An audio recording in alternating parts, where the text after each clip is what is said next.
Hello and welcome to the Joy Journey podcast. Okay, today's episode, it's with Dr. B, Dr. Brianna Lutz. She is a naturopath. She is just a badass. She's leading the way in women's health in such a beautiful and aligned way. She's actually my doctor, and that's why I'm having her on is because I so appreciate what she's doing in the world, how she's showing up and how she has personally helped me. She has so much magic. So if you're suffering with anything, whether it's fertility, perinatal care, PCOS, endometriosis, fibroids, or hormone issues, or perimenopause or menopause. I just think that she's got a lot of wisdom for us. And today we're talking about the changing seasons, what it looks like to ground through transitions. And it's just an amazing chat. So grab your favorite tea, coffee, drink, have a seat, have a listen. Let me know how this lands and enjoy.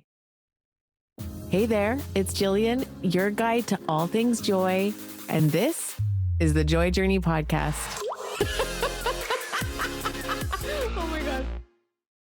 Hello and welcome to the Joy Journey podcast where joy is an inside job. I'm your host, Jillian Shecker, and today I'm so excited to introduce you to Dr. B, also known as Dr. Brianna Lutz.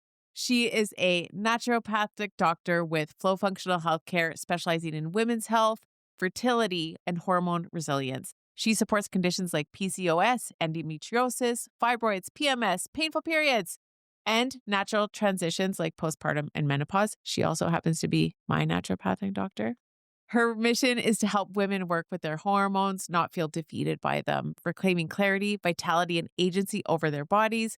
And driven by her own journey of choosing authenticity over comfort, Dr. B stands for creating a life aligned with inner truth, even when that path challenges the norm. Welcome. Thank you. So happy to be here. Yes, it's so good to have you. And I feel like we need to just start off with how we know each other. I like to just share how I know guests if I do know them personally. And Dr. B is my doctor. I have been seeing her this past year to get support with my hormone kind of challenges and what I've been moving through. And I found working with you to be so helpful and in alignment with our theme this month, which is grounding and feeling centered in times of chaos. I just felt like bringing you on. This is a perfect time because I think for those of us going through these hormone challenges, it just feels it's so ungrounding and can be so challenging. And so this feels I'm just so happy you're here. I'm so happy you're here. Me too. And I'm such a fall girly. So everything is lining up perfectly. And and it's funny too, because hormonally we talk about fall being the perimenopausal transition or like that hormone transition anyways. So finding grounding is going to be a good conversation today. Right. Yeah. I think so too. And that's just what it is a convo. And I think I always love, on the Joy Journey to know a little bit more about you and your own personal journey, like what brought you into naturopathy. And I feel like usually these things, when they're so purposeful, there's this beautiful kind of story around what led you here. Do you feel like sharing that? Yeah, absolutely. So I, from a really young age, knew I wanted to be a doctor. I was just really drawn to the human body and helping people. And so I kind of set my whole life up that way. So through all of my university courses and all my prerequisites, sciences, building my life to go into conventional medicine. And I think it was my second year of university, and it was all of kind of like the pre-med courses. So same science courses that everybody was taking. It was a really competitive environment. And I was sitting in one of my lectures and somebody beside me asked about the date of an exam coming up. And somebody told them the wrong date of the exam. And I'm like, I just had this epiphany of, whoa, this is not the culture I want to be a part of. Kind of set me in a little bit of a spiral. I call it my quarter life crisis. and I met up with a friend of mine who was also trying to get into medicine. And he was looking at all of my courses and my grades and everything for submission. And I was minoring in fine arts at the time. And he was like, okay, well, you need to quit all your art courses. Here's a list of all of the easy A courses to pad your GPA. And like, this is just what you need to do to get into medicine. So I was like, okay. And it just felt, for lack of a better word, just icky. It just didn't feel authentic. It didn't feel like what I was looking for. Had my quarter life crisis. And my parents were incredibly supportive. They're like, okay, let's try and find something for you. Like, and my mom was like, do you still want to be in healthcare? Do you still want to be in sciences? And I'm like, yep. She's like, okay, let's go to a health sciences career fair. And we're looking at all the different booths. So nurse practitioner, kinesiology, all the different modalities. And I found a booth for naturopathic medicine. And it was the school from out east in Toronto. And I was like, whatever, that's hippie medicine. Not knowing anything about naturopathic medicine, I was so opposed to it and defiant. And I'm like, no, that's not me.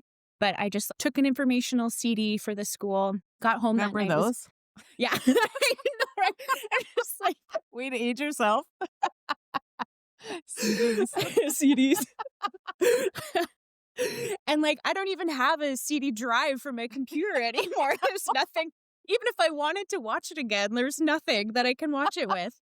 So yeah, I got home that night, was going through my little goodie bag from the career fair, popped the CD in, and I was listening to this information thing about the school, and I just started bawling.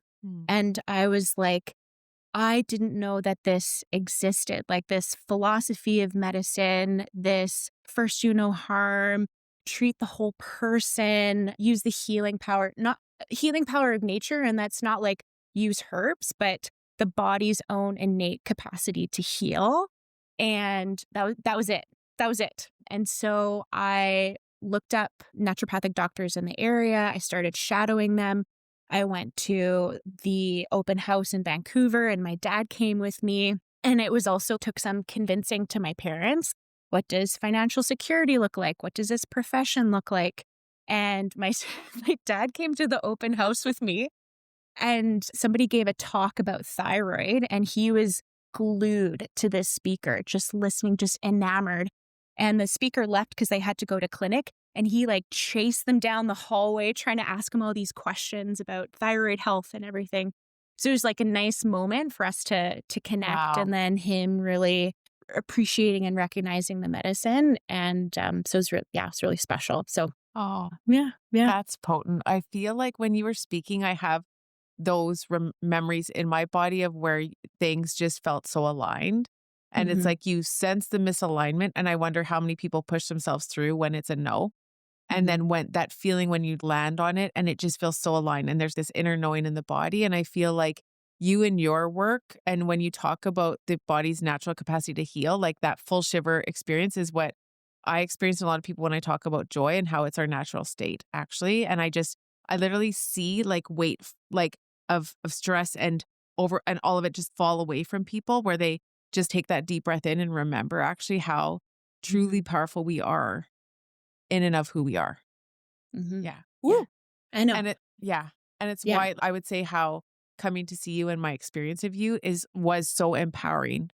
And so, okay, let's share more. That's just the beginning, you guys. Oh my God. Okay. So then tell us, so you start to study because I just feel like Mhm. when I sit with you, I feel your wisdom. I feel your energy. I feel your mastery in medicine and it unlocks other things. So what came through after that, after you said yes? So finish off my undergrad and then I took a classic gap year between university and applying to naturopathic medicine. And I did a bit of traveling and like a second yoga teacher training because I knew it'd be an investment in school. And so it was an intensive 4 years. I moved to Vancouver because there was only 2 schools in Canada, one in Toronto and one in Vancouver. And it was just a nice opportunity to live out west and still close enough to my family that I could, come home. So yeah, it was an intensive 4 years of school. And once I was finished with the program, moved back to Edmonton and joined a practice. My partner at the time is a small business owner. And he was like, you know what, join a practice. Cause he's like, we can't both be entrepreneurs at the same time. Like looking back now, I was like, Brianna, how did you not see all of the red flags like then, right? I think I was calling it everything else, like, oh, that's maroon. Yeah, yeah. But So like it's a ruby, yeah, a ruby flag. yeah, yeah. Yeah, so had joined a practice even though throughout school I always wanted to open my own practice, my own clinic. Even the branding had been sitting in my head. The idea had been sitting in my head for at least the last 2 years of school. And that is now the branding of the current clinic that I'm practicing at is Flow. Yeah. So yeah, all the different layers of a person, and that's like representative of the topographical map of the river valley. So the different layers in our logo, and yeah, it's just like that little design baby that sat in my head for so long. Yeah. Oh, I love this. I Yeah. love it. Oh, and I love the River Valley and all the beautiful energy here too. Okay. And then in terms of women's health and hormones, like obviously you're a woman with hormones and Mhm. that makes sense. But is there anything particularly that led you into what you kind of specialize in? I one thing in particular, because I remember in my last year of university, I was doing my first yoga teacher training, and we went deep in all the different kind of cleansing aspects. And I remember detoxing my food and all of my stuff, and I was still on the birth control pill at that time. So I had discontinued the pill, and my hormones freaked out. Mm. Incredibly terrible skin, which took me a long time to fix and figure out. And so that was like a piece of it where I was like, okay, what do I do next? And I think I fell through the cracks of conventional medicine where it was like my options were, you could go back on the pill, or here's this medication. And I remember my skin was terrible when I was still traveling in India, and people like giving me unsolicited advice like, here, take this medication, or my son with acne did this. But I felt really lost and really limited in my options for my hormones and my skin. And then in school, I think I just like I'm such a nerd, Jillian. Which I love. I know. You And want I your doctor to think be a nerd. You know what I'm saying? Yeah. And just hormones were so fascinating to me. So just in school, every little piece I learned, I was always thinking about how I could implement it into practice. And when I graduated, I wanted to focus in hormones, but I remember like a marketing consultant or kind of business coach was like, but how do you market to people hormone imbalance? He's like, you need to focus on the problem. Is it skin? Is it fertility? And I was like, yeah, I guess fertility, because I really like treating PCOS. So then I started seeing more and more fertility cases, and it became even more complex because it's not just a hormonal thing, it's an immune system thing, it's a circulation thing. And so I got really, really into fertility. And again, just I think this deeper philosophical thing is I want women to understand their hormones, and I want them to be in charge of them rather than at the mercy of them. And I think reproductive freedom. So whether you want to get pregnant or you're actively avoiding getting pregnant, it is such a big thing for me that I want you to be able to get pregnant if you want to, and then also support women in not getting pregnant and what that looks like for their life. Yeah. Oh my Mhm. gosh, I love this. So if you had okay, so women's health, you'd say that's your number one umbrella. Mhm. And then all of these other aspects and all of these other symptoms. What is the one thing that ties it all together for you? Is it the freedom in your body? Mhm. Yeah. Yeah. And what feels the most personal to you? Like, what have you had your own experience with that feels like this is why I do what I do? I think number 1 was definitely discontinuing the pill and not knowing what to do from a hormonal perspective, The fresh like hell with of my skin. discontinuing the pill. Holy shit. Yeah. Yeah. Yeah. Yeah. Post-pill discontinuation syndrome. It's a thing for Yeah. sure. And I think also too, my own I think this societal and cultural thing about really emphasizing this big importance on getting pregnant Right. and getting pregnant early, and you're too old, your eggs are too old. And so I You're think it's, geriatric.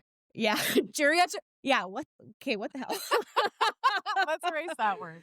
I know. Yeah. Geriatric pregnancy. And a lot of it's wild. This is an aside, but a lot of really harmful language in medicine, like an incompetent cervix. Like, what the hell? Oh. I know. Food. Yeah. Yeah. Yeah, wonder Yeah, who yeah, created that language. yeah. Yeah, and that's where hysterical comes from, is Oh, like and a like hysterectomy. yeah, yeah, hysterical is what they used to just call women, right? Based off of, "Oh, it's your hormones, you're hysterical." I Yeah. mean, I do feel that Yeah, often. yeah. Yeah. No. But I think definitely from reproductive freedom and understanding and maintaining fertility. So it's like having kids if you want them, but that is not your sole accomplishment. You can have a life outside of that. So I think just, yeah, women feeling like they have more freedom, women feeling like they're in control, and just understanding and knowing. And I think that's really powerful. Yeah, I love it. And I just, yeah, again, coming to see you, it felt like being held. I love your nerdiness. I love how much wisdom you have and knowledge you have. And in my experience in perimenopause, I feel like probably because I'm in it, I'm seeing it everywhere.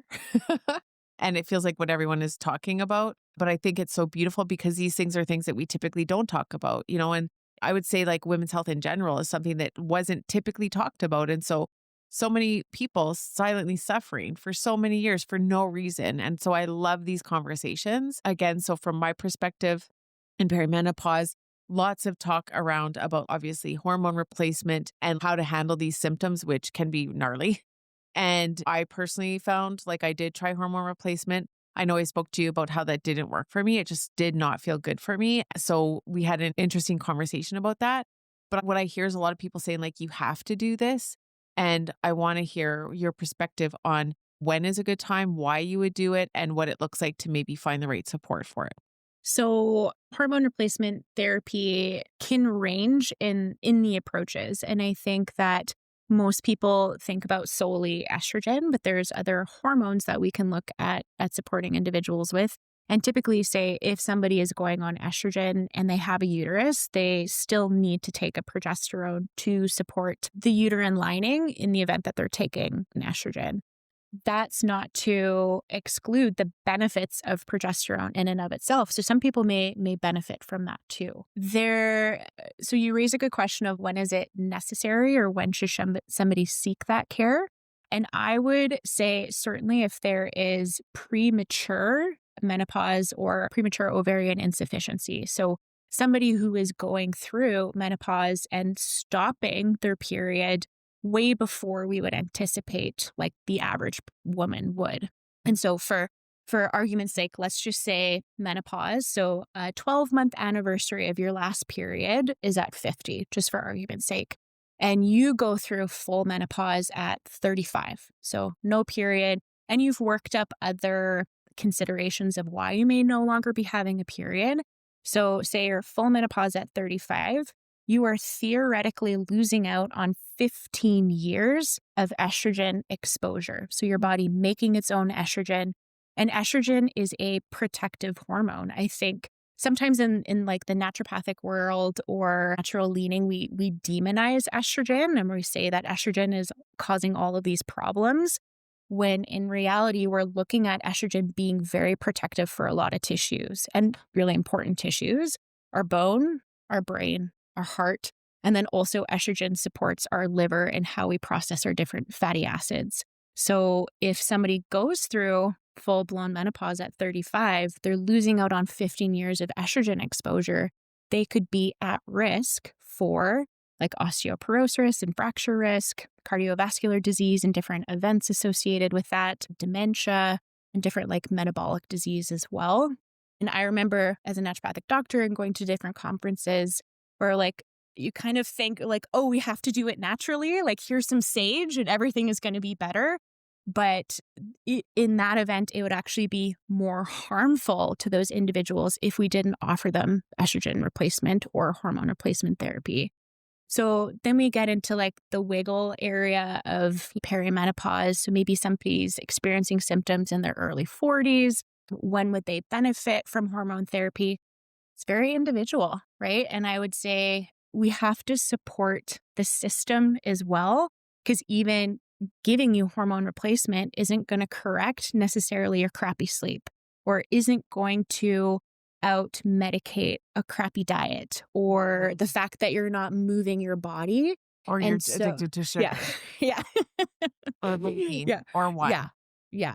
Right? Yeah. So there's all No these different, offense. yeah. We all have our Mine vices, is for right? sugar. Yeah.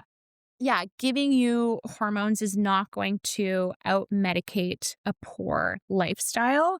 Is it the nice cherry on top? Absolutely. And are there good physiological benefits for longevity and, like, reducing certain risk factors? Absolutely. So that's where it's kind of weighing the pros and cons of if and when to start. I know that it's everybody's worst answer or, like, It's least like, favorite answer is, depends. "It depends. It depends." Yeah. Yeah, so when I'm in passing, like, at the grocery store, people are like, "Oh, you're a naturopathic doctor. What do you do for this?" I'm like, "It You're like, depends." I'm And buying bananas. yeah. And I was like, "Why would you want my advice? I don't even know you. You don't know me." But yeah. I love that answer. And what I hear, like what it sounds like, if you're just on the street listening to what people are talking about, it's how helpful hormones are. But I think what you're sharing, which I've also experienced, is there are so many factors. And there's a lot just with, I can so appreciate Western medicine, but I also always come back to nature and the power of the human body and the power of our personal inspired action. What does it look like? Again, I could come and get hormones, but am I staying up till midnight watching Netflix? Am I getting the appropriate sleep, or am I relying on a drug to help me to do that? Where can I shift my life? Where can I take full responsibility and accountability for my experience? And then if that's not serving, then get additional support. Do you feel like that is what would be helpful in these cases? Is that kind of what you also see happening? Mhm. Mhm. Yeah, Yeah. yeah. And again, there's certain symptoms, especially, say, vaginal symptoms. So somebody now getting recurrent urinary tract infections, and I know for me, that was really eye-opening in clinic and people being like, "Oh, I haven't had a UTI in 20 years, and all of a sudden I've gotten 3 in the past, like, 4 months." So say like a vaginal estrogen could be really supportive for that person, but it might not be cutting out alcohol that's making the difference or moving their body that's making the difference. So again, just being really strategic for those symptoms and understanding the connection and the physiology and how we can best, support that individual. Which Yeah. is why you would see a doctor for Yeah. this. Yeah. Yeah. Yeah. Yeah. Yeah. And I also, it doesn't have to be one or the other. I think people are like, oh, if I go down the hormone track, I can't do anything else. But I think naturopathic medicine really complements hormone replacement therapy quite well. Or could those symptoms and the physiology be supported solely with naturopathic medicine? Absolutely. And I think too, that's also where women might be on, say, birth control in perimenopause. And people are like, oh, well, should I switch to hormone therapy? I don't know. I really like my birth control. And I was like, well, do you need birth control? They're like, well, yeah, my husband didn't get snipped. I don't really want to go to an IUD. And I was like, and the hormones are working for you? They're like, yeah. I'm like, great. That's because I'm like, you can still get pregnant when you're perimenopausal. So like that's another, FYI. yeah. Yeah, right? And again, the same thing too is we sometimes demonize things. We demonize the birth control pill, but I'm like, for you, what is more harmful, getting pregnant or taking the birth control? And here's your benefits, here's your risks, and just having that really informed conversation with people. Mm. And that's what I feel like it is sitting with you is informed. I also just feel like that ability to just find the right person where you can feel heard in your experiences, in your symptoms. There's nothing quite like that. It's really, really powerful. And I felt so held by you. And then, yeah, the recommendations. And I have to say, I've made a lifestyle shift since we started working together. I have, for the most part, released sugar. I used to be so addicted to sugar. I still treat myself here and there, which you also encourage, but it's no longer this cycle of it. I had so much inflammation in the body. And so I have found that reducing that and really working on a healthy diet has shifted my symptoms. Mhm. I still experience tiredness. I think that's part of aging is being able to meet those edges and then noticing, okay, well, what was my quality of sleep? What is my physical tiredness actually related to? And then making those shifts has been really, really helpful. Yeah. And then I just think honoring the shifts of seasons. Let's talk about the human experience of what seasons look like in the body. And then how do we honor those? Yeah. And I think shoulder seasons are certainly hard where it's a season of change. And that I think is what makes perimenopause so hard is it's the change in the hormones. So oftentimes the issue is not necessarily the overt level of that hormone. It's the change that is going to cause those symptoms. So some people even ask, like, how can I tell if I'm going to really struggle through perimenopause, or am I going to have hot flashes or night sweats? Sometimes somebody's cycle might give us a little bit of an indication of how well does your body respond to the drop in hormones before your period. So are you always getting premenstrual migraines? Are you always getting really significant mood change? It's just telling us your body's capacity and its resilience to change. And that's why, and oftentimes we talk about perimenopause being reverse puberty because your hormones are just doing this. Yeah, raging. Yeah. Or you'll have like a period with super high hormones, and then the next cycle, they can be totally flatlined. So you're getting symptoms of both low estrogen or maybe like signs of higher estrogen. So again, it's that change that is really problematic for people. And that's where a lot of the, say, hot flashes and night sweats come from, is the shift in estrogen that changes your temperature regulation. So the shoulder seasons are hard, and the change is hard. Mm-hmm. And so is there a natural way to support night sweats and what was the other symptom? Night sweats and hot flashes and brain fog. As I just demonstrated. Yeah, night sweats, hot flashes, because those feel like the worst. I haven't had a lot of them, but when I have had them, it is uncomfortable. But I feel like the way people describe them, it's like a fresh new hell. Mm-hmm. So yeah, what do you recommend for that? It's interesting because it's related to nervous system function. So it's the change in hormones that affects temperature control in your brain. So all of our basic stress management, nervous system regulation is going to be really supportive for those symptoms. And again, it's whatever is unique to you and whatever is helpful for you in stress management and nervous system regulation. And for some people, it's, treating mental health and they're on, say, like an SSRI or something to support their estrogen. That may be helpful in that temperature regulation. Triggers that are really bad for hot flashes, alcohol, I think, is a really big trigger for a lot of people, or things that are like really triggering for histamine release in their system can be harmful as well, or aggravate those symptoms. Sleep. And I know it's kind of like a catch-22 where it's like the things that are going to be supportive are also the things that are really challenging, like sleep. For a lot of women, sleep is going to be more disrupted. But again, can we support your nervous system and stress management and cortisol regulation to, again, buffer that change that's going to trigger those vasomotor symptoms or hot flashes and night sweats? For some people, that might be like different herbal medicine that's supportive. Sage, as I mentioned earlier. So not like saging people, but like actually like therapeutic levels. Yeah. Therapeutic levels of sage could be supportive for hot flashes. Could be, again, hormone replacement if that is where somebody wants to go. Like estrogen support can be really proactive in the vasomotor symptoms or hot flashes and night sweats. Mm-hmm. Okay. Mm-hmm. I love that. Okay. Thank you. We are in a season of change right now in fall. Shifting season. On the podcast right now, the theme is around grounding and what that looks like. What do you recommend for grounding practices, or what can we do to feel maybe a little bit more sturdy in this season? Personally, I like exercising outside, or I like getting outside. And especially when we move our bodies outside in nature and we can actually witness the rhythms, I think we can sync a little bit better with the seasons too. I'm very fortunate. I'm right off the river valley, and we have such a beautiful river valley system. So for me, walking outside, like long walks, listening to podcasts is helpful.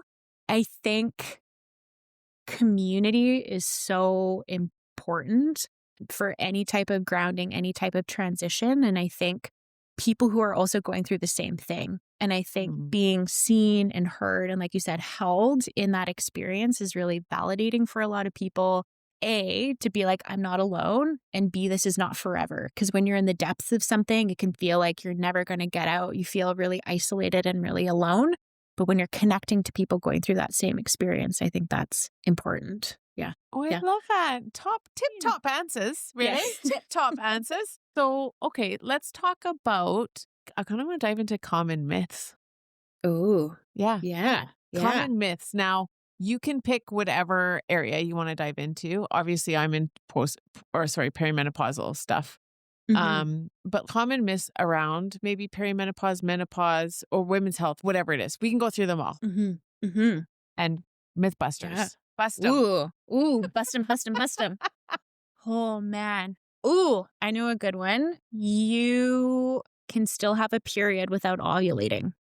Oh, That I know. Because most people are like, okay, if I'm bleeding, that means that I've maybe made progesterone, that I've ovulated, and the drop in progesterone is what triggers a bleed. For most cycles, that is going to be accurate, but you can still get a bleed or a period without ovulating. Basically, when we think about the uterine lining, it's like a brick wall. Estrogen are the bricks, and progesterone is the mortar that seals everything in. So with a regular cycle, if we're ovulating, we'll make progesterone. The mortar seals those bricks in until we realize, okay, there's no fertilization, no pregnancy. We're going to drop the mortar, all those bricks falls out. So if we have a cycle where we don't ovulate, just think about we're stacking bricks, we're stacking bricks, we're stacking bricks. There's no mortar. So eventually those bricks will come out. So we call it like an estrogen withdrawal bleed. So I think that's important, especially if people are, say, trying to get pregnant. They're assuming they're ovulating. You don't ovulate necessarily on day 14. So that can be... what? She knows. Math ain't mathin'. Oh, I know. And that's what the apps are doing. It's just mathing. Sometimes better than me. Math is the hardest part of my day. But you could be, say, a later ovulator and just have a shorter luteal phase. So that can be problematic if you're trying to get pregnant or if you're trying to actively avoid getting pregnant as well.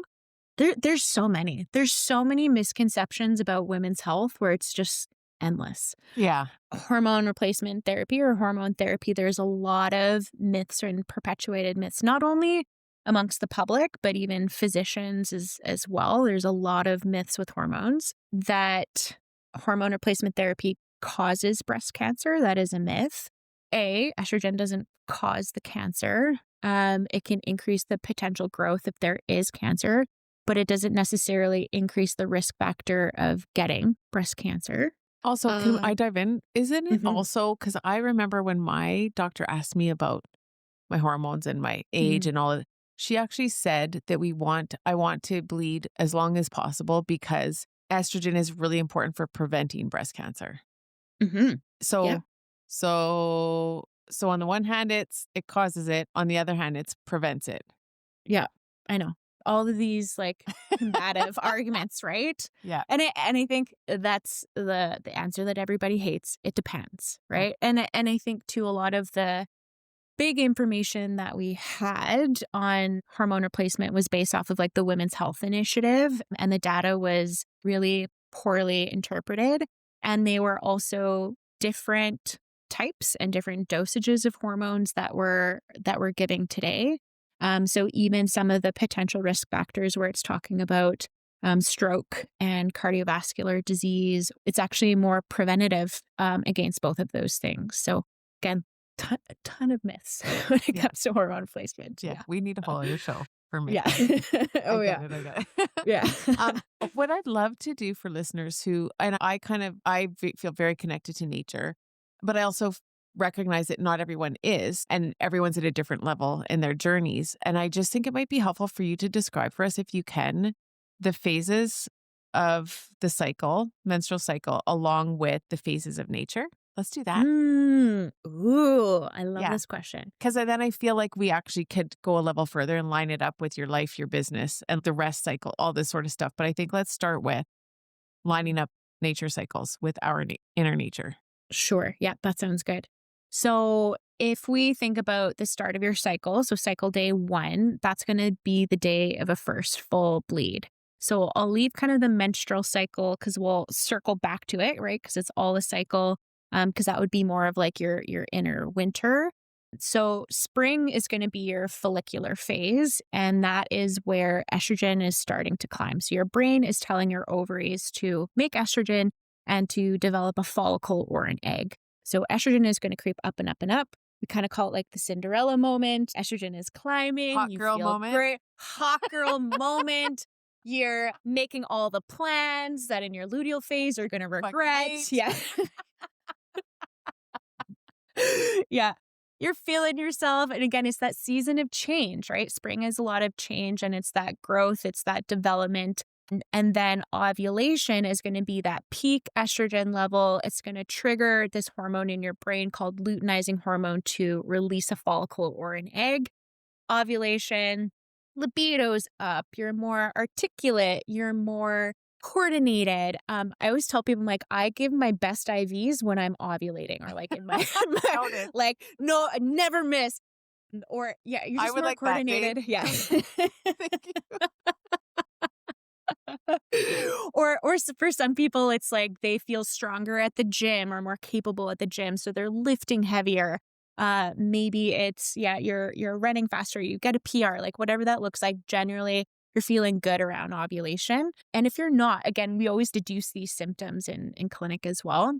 So after ovulation, you have just a slight drop in estrogen and it starts to climb again, but you're releasing progesterone. So the remnant of your egg that you just ovulated is making your progesterone. This is more of your inner fall. So this is related to just being more, I don't want to say withdrawn, but just more introspective, more cozy. My house is never cleaner than in my luteal phase because I just like start nesting. It's weird.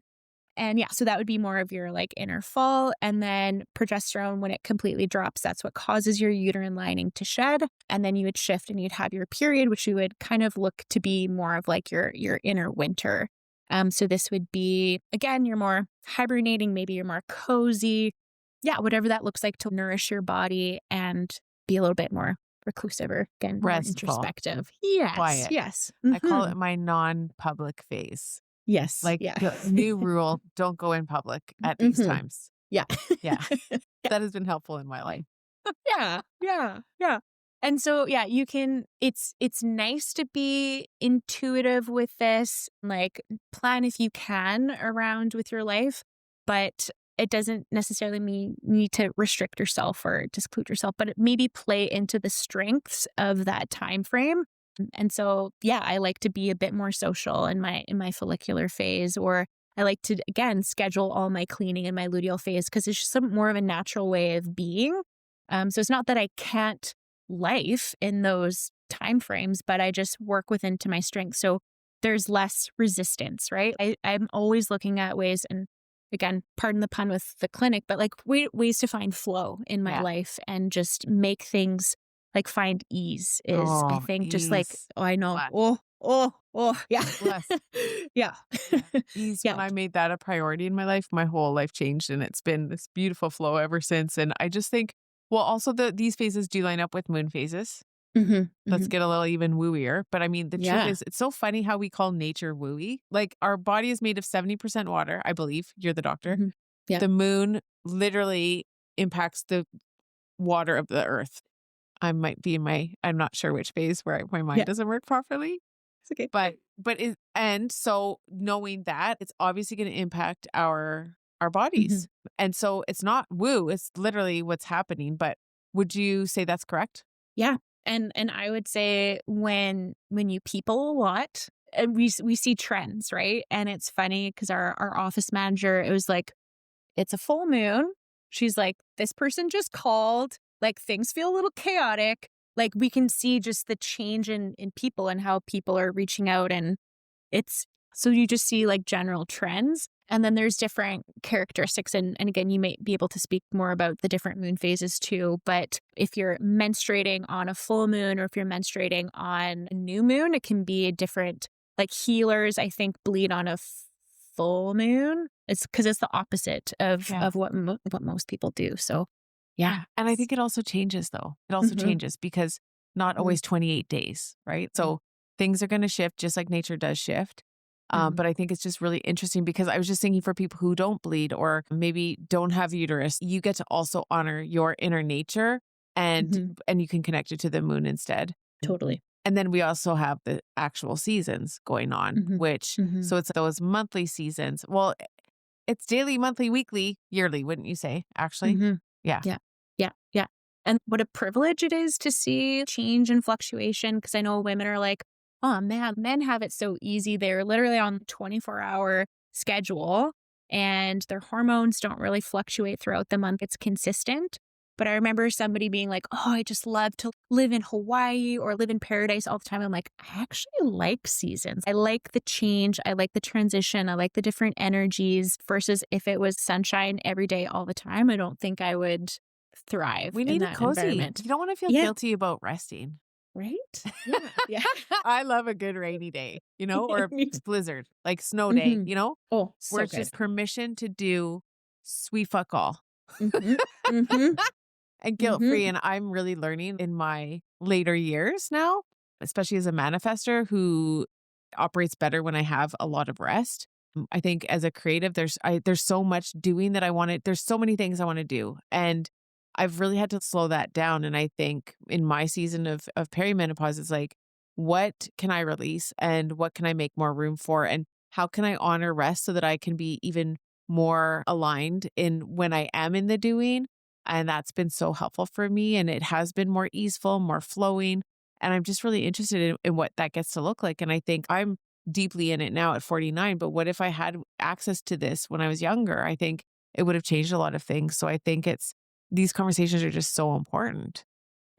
Yeah. And I frame it to people and rest is productive, Yeah. right? You need that downtime to be able to restore, rejuvenate, reflect. And I think that's really interesting about even just the joy work that you do is the opportunity for reflection and recalibration and gratitude, which when you're in the constant doing, you're not really reflecting on anything. Yeah. Yeah. Awareness is where everything starts. I think awareness and plus action equals alignment from my perspective. And so I just feel like in honoring this changing season, the season of fall, autumn, the season of slowing things down perhaps, and being okay with that and knowing that it actually makes everything else more potent. It is productive. So what would you recommend from your perspective around, slowing down, grounding as we're kind of wrapping up? What would that's available to everyone? What might you Mhm. recommend for honoring a season of grounding and Mhm. slowness, or beginning to Mhm. honor? Mhm. I really like paying attention to my sleep in this phase, and I know that it gets more challenging when it gets dark at like 5 o'clock. I don't even know now.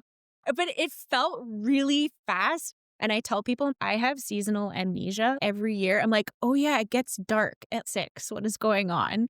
But honoring and really paying attention to sleep. So, what does that look like for a wind down routine? I think also being very intentional about connection too, because I think because fall is a little bit more cozy and reclusive, that we get into a habit of going to work, coming home, and then just Shutting her putting down. a exactly, right?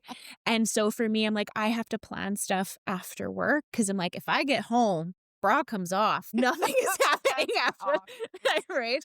Like, yeah, game over. And then you get into, well, I'm home, I'm not quite ready for sleep, so I'm just gonna sit and watch Netflix or whatever that looks like. So yeah, paying attention and honoring sleep. And I think too with perimenopause, that's a really good opportunity for biohacking or supporting healing in your physiology to prevent a lot of those symptoms. And again, brain fog, energy, all of those things that are shifting and changing. Like, what are we doing to support our physiology in that? Romanticize your life. Do things that make it feel special so you're not in that monotony of routine. And so maybe that's a special candle or that's light, or I call it like turn down service in my house when it gets dark. Do you do a No, swan towel? Towel art for yeah. yourself? Where's the chocolate on my pillow, David? Rude. No tip for you. What are Uh, you even up to past self? Sorry. yeah, but like no overhead lights and it's lamps and it's cozy and it's a book or it's a podcast or anything that's winding down. But again, also creating the opportunities still for connection and creating those opportunities for joy. And I think you've said it's like joy is something you have to create. You have to be intentional about it. And yeah, being really mindful in that transition. So lots of really beautiful self-loving inspired actions, it sounds Mm-hmm. like. Mhm. Yeah, I love that. You should make me even more excited for fall. Yeah. Yeah. I like told you, I'm a fall girly. Like, It's this is my season. slow down. It's sweater weather. Yeah, it is weather weather. Oh my gosh. Oh, yeah. I've so loved this conversation. We'll have to have you Yeah. back. I really appreciate you. I'm so grateful for you. Thanks for all the work you do in the world. You're making a huge impact. And yeah, I feel really honored to know you, to love you, and to, have our audience get a chance to listen to you and hear you. And where can we find you? I'll link it in the show notes, but just let us know where we can find you if anyone wants additional support. Yeah, you can find me on Instagram, so Dr. Brianna Lutz. My website is the same handle, and I'm practicing flow functional healthcare in Edmonton. Woo! Okay. Thank you. Thank you. Thank you. Happy sweater weather. Sweater weather.